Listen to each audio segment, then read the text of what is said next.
민규야, 이제는 원룸이라도 얻어서 나가야 해. 왜, 엄마? 갑자기 왜 그래? 내가 나가면 엄마는 어떻게 살려고 그래? 엄마도 이제 몸이 아프고 돈도 없단다. 엄마가 너를 먹여 살릴 힘이 이제 더는 없어. 너도 이 상황에서 엄마를 먹여 살릴 자신 없잖아. 그러면 우리 지금이라도 찢어지는 게 낫다. 난 이제 한계에 왔어. 엄마, 그런 말 하지 마. 난 아직 준비가 안 됐어. 나갈 돈도 없고 원룸이라도 얻으려면 돈이 필요해. 오늘 이야기는 68세 염순이 할머니와 그 아들 42세 박민규 씨에 대한 내용입니다. 이 애틋해 보이는 모자의 사연을 소개해 드리겠습니다. 염순이 할머니는 홀로 아들 박민규를 키우며 평생을 고생했습니다. 할머니의 인생은 참 쉽지 않았더라고요. 남편은 예전에 술을 즐기다가 건강을 잃어 폐암으로 일찍 세상을 떠났고 할머니는 남편 없이 혼자 아들을 키워야 했습니다. 하지만 염순이 할머니는 꿋꿋하게 아들을 위해 헌신했습니다. 남편이 일찍 떠났지만 민규만큼은 남편처럼 살지 않게 하겠다는 마음을 굳게 먹고 아들을 양육했죠. 그 시절엔 무엇 하나 쉬운 일이 없었지만 아들에 대한 사랑과 책임감이 할머니를 버티게 해줬습니다. 민규는 어릴 때부터 말이 없고 무뚝뚝한 아이였습니다. 다른 아이들처럼 엄마에게 살갑게 대하지는 않았지만 그래도 성실한 아이였죠. 민규는 머리도 좋아 학업 성적이 항상 우수했습니다. 염순이 할머니는 그런 아들이 참 자랑스러웠습니다.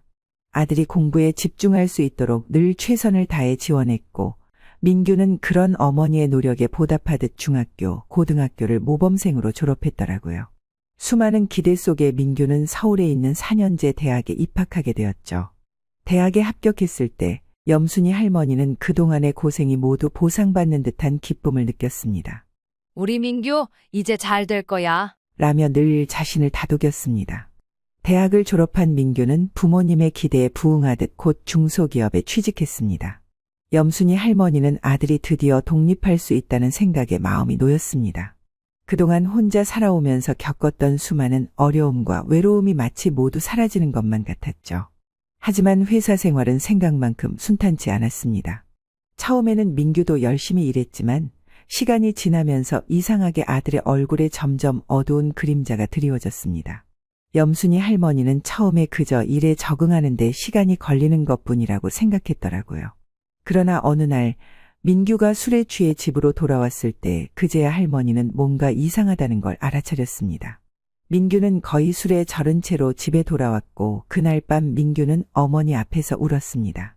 엄마, 나 도저히 못 버티겠어. 할머니는 깜짝 놀랐습니다.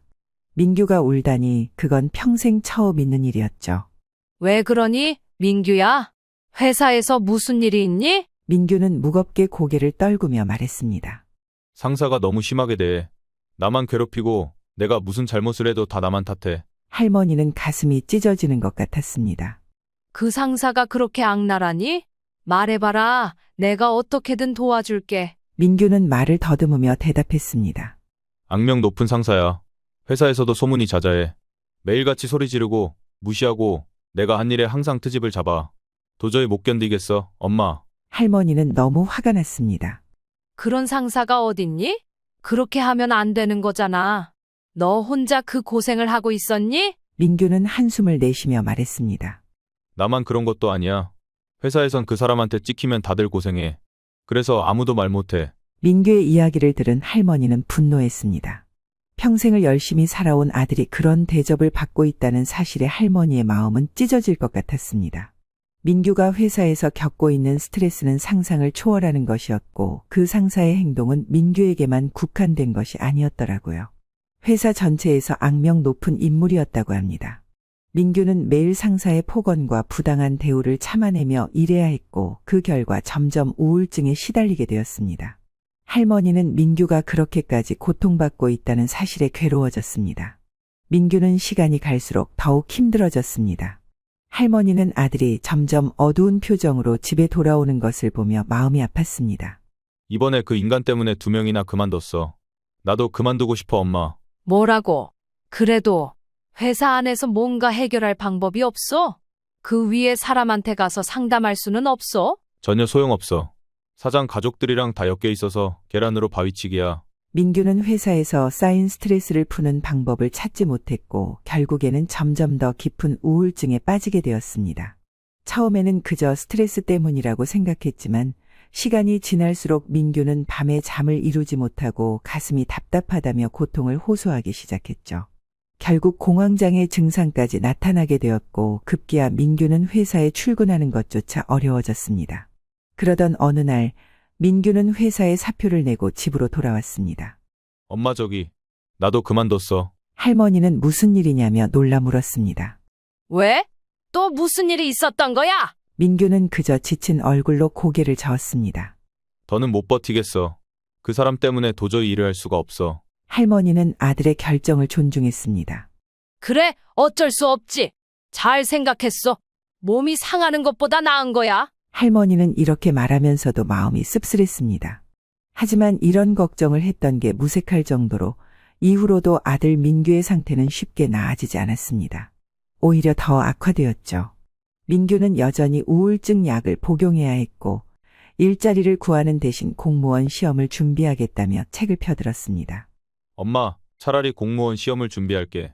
안정적인 직장을 가지면 마음이 편할 것 같아. 염순이 할머니는 아들이 새로운 목표를 세우고 다시 시작하려는 모습을 보고 기뻤습니다. 그래, 민규야. 너는 할 수 있어. 엄마가 도와줄게. 민규는 원래 머리가 좋은 편이었고 주변 친구들 중에서도 공무원이 된 케이스가 몇 있었기에 할머니는 희망을 가졌습니다. 하지만 민규의 상태는 좀처럼 나아지지 않았습니다. 퇴사 후에도 민규는 여전히 우울증 약을 복용해야 했고 공부에도 집중하지 못하는 날들이 많았죠. 시험 준비는 생각보다 훨씬 더 힘들었습니다. 민규는 하루 종일 학원에 다니며 시간을 보냈고 집에 돌아오면 지쳐서 바로 방으로 들어가곤 했습니다. 그럴 때마다 염순이 할머니의 마음은 찢어질 듯 아팠습니다. 그녀는 아들이 이렇게 힘들어하는 모습을 보면서도 아무것도 해줄 수 없다는 사실에 가슴이 아렸습니다. 어느 날 민규가 시험을 또 한 번 실패하고 돌아왔습니다. 엄마, 또 떨어졌어. 민규는 지친 목소리로 말했습니다. 그의 얼굴은 그 어느 때보다도 어두웠고 할머니는 그 모습을 보며 속이 타들어갔습니다. 괜찮아, 민규야. 다음번엔 잘할 거야.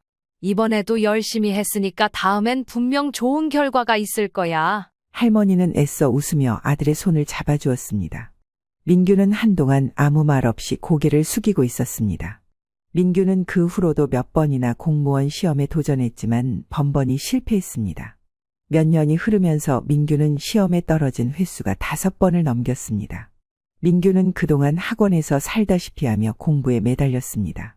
하지만 그 결과는 기대에 미치지 못했고 시험에 떨어질 때마다 민규는 더욱더 자신감을 잃어갔습니다. 할머니는 그런 민규를 보고 속이 타들어갔지만 아들에게는 그저 조용히 응원을 보내며 기다려주었습니다. 다음 시험엔 꼭 붙을 거야. 엄마가 믿어. 시간이 흘러 명절이 다가오자 할머니는 민규에게 함께 친척 모임에 가자고 권했습니다. 민규야, 이번 명절엔 같이 가는 게 어때? 할아버지도 보고 싶어 하시고 친척들도 오랜만에 너 보고 싶어 할 텐데. 하지만 민규는 고개를 저었습니다. 엄마, 나 안 갈래.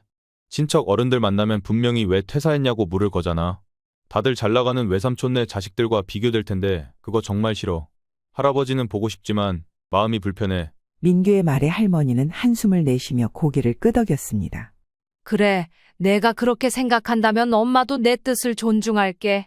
그럼 내가 다녀올 테니 너는 공부에 집중해. 명절이 되어 염순이 할머니는 혼자 친척 모임에 참석했습니다. 친척들이 모여 명절 음식을 나누고 있을 때 어김없이 민규에 대한 이야기가 나왔습니다. 순이야, 민규는 아직도 공무원 준비 중이냐? 큰오빠가 물었습니다.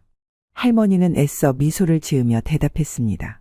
네, 민규가 이번에 성적이 더 좋아졌다고 하더라고요. 곧 좋은 소식이 있을 거예요. 하지만 친척들은 그 말을 믿지 않는 눈치였습니다. 올케 언니가 한숨을 내쉬며 말했습니다. 민규가 참 똑똑한 아이였는데 퇴사만 안 했으면 지금쯤 잘 나갔을 텐데. 그렇게 좋은 직장을 왜 그만둔 거야? 지금 와서 공부한다고 해서 될 일이니? 옆에 있던 작은 오빠도 덧붙였습니다. 우리 애들은 벌써 결혼도 하고 안정적으로 자리 잡았는데 민규는 아직 준비만 하고 있다니. 공무원이 되는 것도 중요하지만 너무 늦어지는 거 아니냐? 식구들은 민규의 퇴사와 현재 상황을 비난하며 연이어 말을 던졌습니다.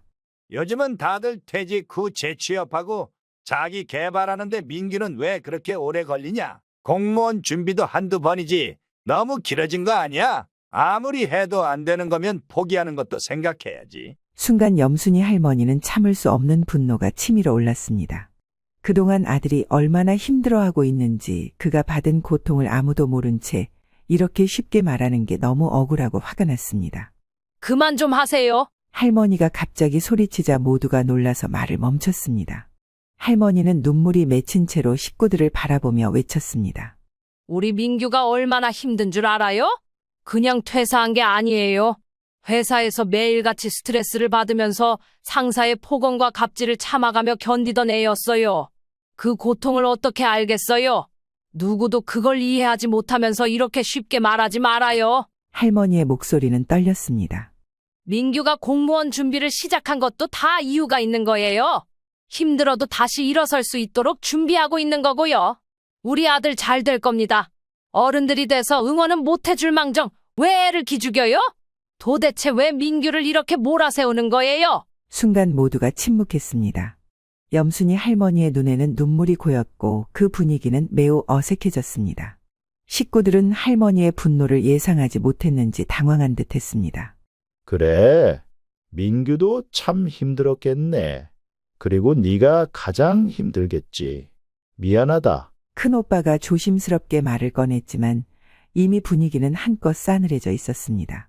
아무도 더 이상 민규에 대해 얘기하지 않았지만 할머니는 마음이 무거웠습니다. 모임이 끝난 뒤 할머니는 집으로 돌아오는 길에 혼자 한숨을 내쉬었습니다. 내가 너무 흥분했나. 하지만 그동안 쌓였던 감정이 폭발한 것이었기에 후회는 없었습니다. 민규가 얼마나 힘들어하고 있는지 아무도 몰랐기에 할머니는 그저 아들을 보호하고 싶었던 것이었죠. 하지만 그 사건 이후 할머니는 친정 식구들과 어색해졌습니다. 예전에는 가족 모임에 가면 서로 안부를 묻고 도와주려 했던 사람들이 이제는 서로 거리를 두는 듯한 느낌을 받았습니다. 그날 이후로 할머니는 명절 모임에 가는 것도 마음이 불편해졌습니다. 그러다 보니 어느새 5년, 10년이 흘러버렸습니다. 염순이 할머니는 나이도 많아지고 무릎까지 아파 요양보호사 일을 하는 것도 점점 힘겨워졌습니다. 그동안 민규는 여전히 공무원 시험에 매달려 있었고 할머니는 아들이 다시 일어서길 바라며 끊임없이 지원해 주었습니다. 하지만 시간이 흐를수록 민규의 시험은 계속 실패했고 할머니는 아들을 지원하기 위해 점점 자신의 재산을 써야만 했습니다. 민규는 책값을 핑계로 한 달에 30만 원씩 받아갔습니다. 처음엔 당연히 공부를 위해 쓰는 돈이라 생각해 별말을 하지 않았습니다. 엄마, 이번에 필요한 책이 좀 있어서 돈 좀 줄 수 있어? 할머니는 민규가 공부하는 모습을 보며 그가 언젠가는 성공할 것이라는 희망을 놓지 않았습니다. 그래, 민규야. 책 사는 건 중요하지. 필요한 책 있으면 말해. 엄마가 도와줄게. 그렇게 계속해서 민규의 공부를 위해 지원해 주었지만 결과는 나아지지 않았습니다. 매번 시험을 볼 때마다 민규는 실패했고 그런 아들을 보는 할머니의 마음은 점점 무거워졌습니다. 시간이 지남에 따라 할머니의 생활은 점점 더 어려워졌습니다. 작은 빌라에서 전세로 살고 있는 할머니는 집주인이 집값을 올려달라고 요구하는 상황에 처했습니다. 아줌마, 이제 전세 만기가 다 되어 가잖아요. 요즘 집값도 많이 올랐으니 전세금을 조금 올려야겠어요. 집주인의 말에 할머니는 대답을 할 수 없었습니다. 그동안 모은 돈은 거의 아들의 공무원 준비를 위해 사용했기 때문입니다. 당장 집주인의 요구에 응할 돈이 없었습니다. 이제 어떻게 해야 하나? 할머니는 속으로 한숨을 내쉬었습니다. 아들이 아직 자리 잡지 못한 상황에서 자신의 생활마저 불안정해지니 갈수록 마음이 무거워졌습니다. 그러던 어느 날 민규가 또다시 책값을 달라고 했습니다. 엄마, 이번에 필요한 책이 몇 권 있는데 돈 좀 줄 수 있어? 하지만 이번엔 더 이상 참을 수 없다는 듯 할머니가 말했습니다. 민규야, 이제 책값은 내가 내야 해. 엄마도 더 이상은 힘들어. 나도 돈이 없단다. 할머니의 목소리엔 그동안의 피로와 무거운 짐이 담겨 있었습니다. 민규는 잠시 멈칫하더니 그 후로 할머니와의 대화를 피하기 시작했습니다. 그날 이후로 두 사람의 관계는 서서히 멀어지기 시작했죠. 박민규는 아예 방에서 나오지 않았습니다. 그의 방문은 늘 닫혀 있었고 할머니는 그런 아들을 바라보며 속으로 눈물을 삼킬 뿐이었습니다. 민규야, 밥 먹자. 할머니가 조용히 부르면 민규는 짧게 대답할 뿐이었습니다. 나중에 먹을게요. 민규는 밥을 자꾸 미루기 시작했고 방에서 나오지 않는 시간이 늘어났습니다. 어머니와의 대화는 점점 더 줄어들었고 아들은 방 안에 틀어박혀 있었습니다. 할머니는 그런 아들의 모습을 보며 마음이 불편해졌습니다. 대화를 시도하려 해도 민규는 계속해서 벽을 쌓았습니다. 민규야, 너 이렇게 지내면 안 돼. 엄마랑 좀 얘기하자. 하지만 민규는 방 안에서 말없이 침묵으로 일관했습니다. 그 침묵이 할머니의 마음을 더 아프게 만들었습니다. 어쩌다 방에서 나오는 민규를 보며 할머니는 아들과 대화를 시도했지만 돌아오는 대답은 짧고 차가웠습니다. 엄마, 그냥 혼자 있을게요. 할머니는 더 이상 할 말이 없었습니다. 아들의 차가운 태도에 할머니는 가슴이 답답해졌고 혼자 남은 집안에서의 시간이 더 외로워졌습니다. 한 번은 할머니가 다시 민규에게 다가가 말을 걸어보려 했습니다. 민규야, 엄마가 이렇게 사는 게 맞니? 우리 좀 얘기하자. 앞으로 어떻게 할지 말이야. 하지만 민규는 여전히 방 안에서 나올 생각이 없었습니다. 엄마, 나중에 얘기해요. 지금은 생각 좀 할게. 할머니는 더 이상 다가갈 수 없었습니다. 민규가 스스로 나서서 대화를 할 때까지 기다릴 수밖에 없었습니다. 요즘 할머니와 민규는 대화가 거의 끊긴 상태였습니다. 민규가 방에서 나오지 않으니 집안에선 침묵이 이어졌고 할머니는 혼자 밥을 먹으며 아들이 다시 나아지길 바라며 눈물만 흘렸습니다. 이렇게 사는 게 맞나? 할머니는 스스로에게 묻곤 했습니다. 아들은 공부에 집중하지 못하고 방 안에만 갇혀 있었고 할머니는 그런 아들을 바라보며 속이 타들어갔습니다. 매일같이 밥을 차려두지만 민규는 밥을 먹지 않았고 방 안에서 혼자 시간을 보냈습니다. 시간이 지나 염순이 할머니도 결국 건강이 악화되어 요양보호사 일을 쉬게 되었습니다. 무릎 통증이 점점 심해졌고 집안일조차 제대로 하기 어려워졌죠. 할머니는 더 이상 일을 나갈 수 없게 되었고 하루 종일 집에서 쉬게 되었습니다. 그렇게 집에서 쉬면서 자연스럽게 민규와 마주치는 일이 많아졌습니다. 민규는 여전히 방에서 나오지 않았습니다. 방에 틀어박혀 지내면서 할머니와의 대화는 거의 끊어졌습니다. 민규가 방에서 나오는 유일한 순간은 화장실에 가기 위해서였습니다. 그때도 민규는 잠깐 얼굴을 내밀고 다시 방으로 들어갔습니다. 할머니는 민규가 나올 때마다 말을 걸어보려고 했지만 아들은 대답을 피했습니다. 민규야, 밥은 먹었니? 민규는 짧게 대답했습니다. 나중에 먹을게요. 할머니는 속이 답답했습니다. 아니, 나중에 말고 지금 좀 나와서 먹자. 같이 먹으면 좋잖아. 하지만 민규는 고개를 돌리며 말했습니다. 엄마, 나중에 먹는다고 했잖아요. 그렇게 대화는 또다시 끊겼습니다. 시간이 흐를수록 할머니의 스트레스는 쌓여갔습니다. 민규와의 대화는 점점 줄어들었고 그는 방에서 나오지 않는 시간이 더 길어졌습니다. 방 안에만 갇혀있는 아들을 보며 할머니의 마음은 무거워졌습니다. 이대로는 안 될 텐데 할머니는 혼잣말을 중얼거리며 깊은 한숨을 내쉬었습니다. 그러던 어느 날 할머니는 우연히 민규를 제대로 마주하게 되었습니다. 민규가 화장실에서 나오던 중이었는데 그날따라 우연히 민규와 마주치게 된 겁니다. 할머니는 그때 아들의 모습을 보고 깜짝 놀랐습니다. 민규는 이미 100kg이 넘는 거구가 되어 있었습니다. 얼굴은 부어있고 몸은 퉁퉁하게 불어 있었습니다. 할머니는 당황한 채로 물었습니다. 민규야, 너 몸이 왜 이렇게 된 거야? 어떻게 이리 살이 쪘니? 민규는 고개를 숙이며 대답했습니다. 몰라, 그냥 스트레스 때문이겠지. 할머니는 속이 타들어가는 기분이었습니다. 아들의 변해버린 모습을 보고도 어찌할 수 없는 현실이 더 답답했습니다. 민규야, 이렇게 있으면 안 돼. 내가 이렇게 방에만 있으면 몸이 더 안 좋아질 거야. 밖에 나가서 운동이라도 좀 해야 하지 않겠니? 민규는 어깨를 으쓱하며 대답했습니다. 엄마, 나 지금 그런 거 할 기운도 없어. 할머니는 더 이상 무슨 말을 해야 할지 몰랐습니다. 아들의 몸과 마음이 모두 무너져가는 것을 보면서도 그저 바라볼 수밖에 없는 자신의 처지가 더 비참하게 느껴졌습니다. 할머니는 다시 한번 간절한 마음으로 말을 꺼냈습니다. 민규야, 엄마가 말하잖니. 이렇게 있으면 내 건강이 더 나빠질 거야. 그러다 정말 큰일이라도 나면 어떻게 하려고 그래? 민규는 짜증이 섞인 목소리로 대답했습니다. 엄마, 그만해. 내가 알아서 할 테니까 신경 쓰지 마. 그 말에 할머니는 더 이상 말을 잇지 못했습니다. 대화를 이어가고 싶었지만 민규의 태도는 점점 더 차가워졌습니다. 시간이 지나 염순이 할머니는 점점 더 몸이 아프기 시작했습니다. 무릎 통증은 물론이고 몸 전체가 심하게 피곤하고 통증이 느껴져 병원에 가야 할 정도로 악화되었죠. 민규야, 나 몸이 많이 안 좋다. 병원에 가야 할 것 같은데. 할머니는 방에 있는 아들에게 힘겹게 말했습니다. 하지만 민규는 문을 열고 나오지 않았습니다. 간신히 문을 열고 나온 아들은 할머니를 쳐다보지도 않고 말했습니다. 그래, 엄마.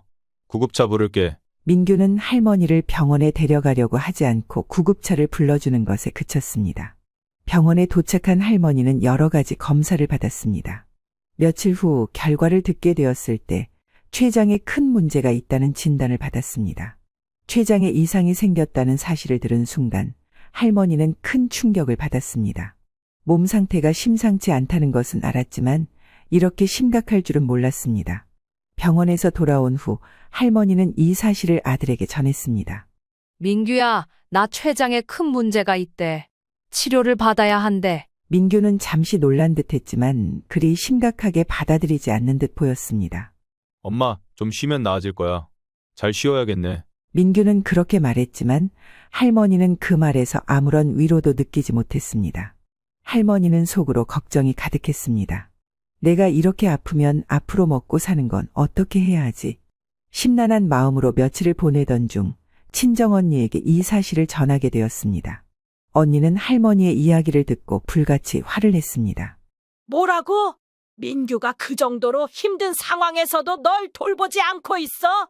그럼 너는 도대체 어떻게 살고 있니? 당장 민규를 내보내. 언니는 목소리를 높였습니다. 몸도 힘들고 아프면서 민규까지 내치면 나 혼자서 어떻게 버텨? 그 아이가 없으면 난 너무 외로워. 그러니까 그렇게 말하지 마. 하지만 언니는 단호하게 대답했습니다.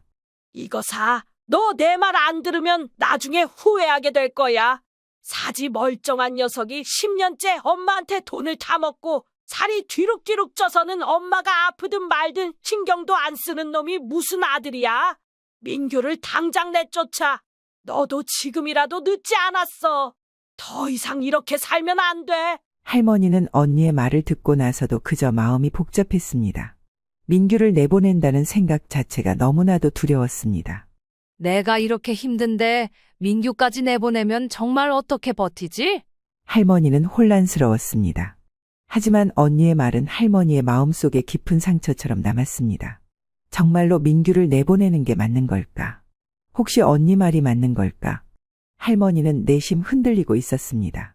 3일 후 저녁, 할머니는 큰 결심을 하게 되는 사건을 겪습니다. 바로 그날 할머니는 신용카드 고지서를 확인하고 큰 충격을 받았습니다. 고지서에는 무려 800만 원이 찍혀 있었던 겁니다. 할머니는 깜짝 놀라 아들에게 따졌습니다. 민규야, 이게 뭐야? 800만 원이 넘게 결제된 것 같은데 이 돈이 다 뭐냐? 그러자 민규는 오히려 화를 내며 대답했습니다. 스트레스 받아서 그랬다니까? 그냥 게임 아이템 좀 샀어. 다 갚을 거니까 걱정하지 마. 할머니는 그 말을 듣고 믿을 수 없었습니다. 민규가 그동안 10년 가까이 용돈을 받아가며 생활했는데 이 돈을 갚을 가능성이 없다는 사실을 할머니는 잘 알고 있었습니다. 그제야 할머니는 민규가 공무원 시험 준비를 핑계로 그동안 신용카드를 남용하고 있었다는 사실을 깨달았습니다. 민규가 책값을 사겠다고 할 때마다 맡겨줬던 신용카드를 민규가 제멋대로 사용해왔던 것이었습니다. 할머니는 더 둘러보니 민규가 이번 결제만으로 큰 돈을 쓴 것이 아니라는 사실을 알게 되었습니다. 배달 음식부터 시작해서 자잘한 지출들이 쌓였고 연체금까지 합쳐져서 최고 경고 고지서가 날아온 것이었습니다. 할머니는 그제야 왜 자신이 몰랐는지 이해하게 되었습니다. 민규는 중간에 카드를 새로 갱신할 때 관련된 연락을 전부 자신 앞으로 가게 했던 겁니다. 그래서 할머니는 그동안 매달 30만 원 정도만 나가는 줄로만 알고 있었지만 실제로는 그 돈을 다른 곳에 쓰고 있었던 겁니다. 더 충격적인 사실은 민규가 할머니 몰래 카드 대출까지 받아놓았다는 것이었습니다. 할머니는 그동안 아무것도 모르고 지켜보고 있었던 겁니다. 그 순간 할머니는 도저히 믿기지 않았습니다. 민규가 어떻게 이렇게까지 무너져 버렸는지, 그리고 자신은 왜 이토록 무기력하게 그를 방치했는지 모든 것이 허무하게 느껴졌습니다. 도대체 언제부터 이렇게 된 거니? 민규야. 할머니는 혼자 중얼거리며 방 안으로 걸어갔습니다. 아들이 자신을 이렇게까지 속였다는 사실이 믿기지 않았고 그간 쌓여왔던 피로와 좌절감이 한꺼번에 밀려왔습니다. 염순이 할머니는 요즘 들어 더 앞날이 막막하게 느껴졌습니다. 자신의 건강은 갈수록 악화되었고 이제는 일을 할 수 없는 상태였습니다. 아들 민규는 여전히 방에 틀어박혀 현실에서 도피하며 살아가고 있었죠. 할머니는 점점 더 절박한 마음에 휩싸였습니다. 이대로는 도저히 해결할 방법이 보이지 않았습니다. 아들은 회복될 기미도 없고 그동안 쌓여온 부채와 상실감은 너무도 컸습니다. 할머니는 스스로에게 물었습니다. 우리 모자에게는 과연 어떤 미래가 남아있을까? 하지만 이 상황을 해결할 뾰족한 대책은 떠오르지 않았습니다. 어느 날 친정언니에게 이 사실을 털어놓게 되었습니다. 언니는 상황을 듣고 분노하며 말했습니다. 이쯤 되면 같이 사는 네가 바보야. 평생 그렇게 살겠다면 그렇게 살고 대신 나한테 연락하지 마라. 네가 민규를 내쫓지 않으면 나 너하고 안 보고 살 거야. 할머니는 언니의 말에 말을 잇지 못했습니다. 민규를 내쫓는다는 생각은 아직도 버겁게 느껴졌습니다. 하지만 언니는 단호하게 말했습니다. 민규는 내보내서 원룸이라도 얻어서 혼자 살게 해. 그리고 너는 시골로 내려오는 수밖에 없다. 그게 아니면 너는 죽어. 순이야. 내 몸도 이제 그만큼 힘들잖아. 아들한테 더 이상 끌려다니면 너만 망가져. 할머니는 그 말을 듣고도 마음이 복잡했습니다. 그동안 지켜온 민규를 한순간에 내보내야 한다는 생각이 너무나 두려웠습니다. 그날 저녁 할머니는 민규에게 어렵게 말을 꺼냈습니다. 민규야, 이제는 원룸이라도 얻어서 나가야 해. 민규는 방 안에서 조용히 대답했습니다. 왜, 엄마? 갑자기 왜 그래? 내가 나가면 엄마는 어떻게 살려고 그래? 할머니는 한숨을 내쉬며 진심을 전했습니다. 엄마도 이제 몸이 아프고 돈도 없단다. 엄마가 너를 먹여 살릴 힘이 이제 더는 없어. 너도 이 상황에서 엄마를 먹여 살릴 자신 없잖아. 그러면 우리 지금이라도 찢어지는 게 낫다. 난 이제 한계에 왔어. 민규는 당황한 듯 말했습니다. 엄마, 그런 말 하지 마. 난 아직 준비가 안 됐어. 나갈 돈도 없고 원룸이라도 얻으려면 돈이 필요해. 할머니는 민규의 말을 들으며 더욱 마음이 무거워졌습니다. 그러니까 엄마, 원룸 얻어서 나갈 돈만이라도 좀 줘. 3천만 원만 있으면 내가 어떻게든 해볼게. 민규의 말에 할머니는 잠시 망설였습니다. 그리고 결심을 굳혔습니다. 그날 할머니는 집을 부동산에 내놓기로 결심했습니다. 그동안 자신이 감당하기에는 너무나 버거운 짐이었고 이제는 민규와도 결단을 내릴 때였습니다. 그렇게 그날 할머니는 부동산에 집을 내놓고 친정언니네로 내려가기로 결정했습니다. 며칠 후 민규에게 마지막으로 말을 전했습니다. 민규야, 이미 집은 내놨다. 이제 나가서 무슨 일을 하든 너 스스로 알아서 살아. 몸만 건재하면 너도 살아갈 수 있을 거다. 집주인에게도 다 말해놨으니까 내 짐도 다 비워라. 우린 진작 이렇게 했어야 했어. 민규는 아무 말 없이 고개를 숙였습니다. 할머니는 마지막으로 민규를 보고 방을 나섰습니다. 그 후로는 뒤를 돌아보지 않았습니다. 그렇게 할머니는 모든 걸 다 정리했고 아들 민규에게는 한 푼도 주지 않았습니다. 며칠 후 친정언니는 염순이 할머니에게 조심스럽게 말했습니다. 민규하고는 연락했니? 할머니는 고개를 저었습니다. 아직 아니야. 나도 당분간은 연락하고 싶지 않아. 그냥 내 건강에만 집중하면서 지내고 싶어. 할머니는 민규와 연락을 끊은 채로 스스로의 건강을 돌보며 지내기로 결심했습니다. 그러던 어느 날 언니로부터 전화가 왔습니다. 좀 전에 민규에게 연락이 왔더라. 현재 물류센터에서 일하고 있대. 그런데 너 어떻게 지내냐고 물어보더라. 보아하니 신용 불량이긴 해도 배달 일은 할 수가 있나 봐. 그걸로 자기 앞에 있는 채무 갚고 있고 원룸도 급히 하나 얻었다고 하더라. 언니의 말을 들은 할머니는 잠시 생각에 잠겼습니다. 그동안 너무 많은 일이 있었고 자신도 민규에게 연락하고 싶지 않았습니다. 나야 그저 몸을 좀 추스르고 있을 뿐이야. 당분간은 그냥 내 몸에만 신경 쓰고 싶어. 할머니는 그렇게 대답했습니다. 앞으로 자신의 인생에만 집중하며 살아야 하고, 진즉 이렇게 했어야 했다며 멍하니 하늘을 보았습니다.